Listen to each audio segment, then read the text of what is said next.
You mentioned consolidation a little bit earlier on. Is the EV space, particularly in China, becoming too crowded, and which players could likely consolidate? Well, if you're thinking about that, car companies or car industry in particular is unique in the sense is highly fragmented at the moment.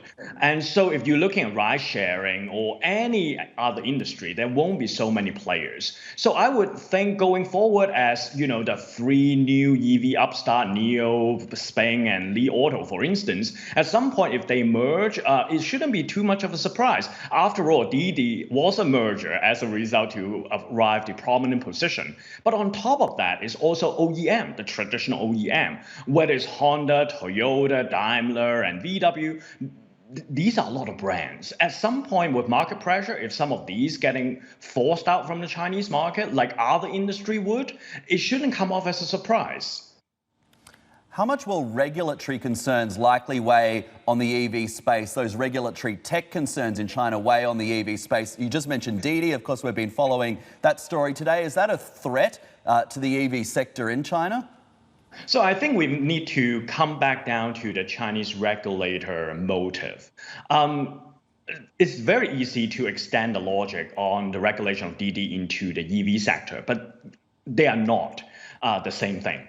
For one thing, Didi is really a monopoly within the ride-hailing economy. The only way for a platform like this to win is to achieve a monopolistic position in every single city. That is not the case in EV. I mean, you have foreign companies, you have domestic company, you have traditional company, the new entrants, all fighting for their own life. So the whole monopolistic argument doesn't apply here. Second, is this EV company, particularly the Chinese one, are massively going abroad as well. I mean, NIO is expanding to Norway, and all of these EV makers can export their product overseas. And as a result, it's a very different type of companies who can bring revenue back home, unlike Didi, who's only making money out from their domestic market. So the regulatory regime looks quite different.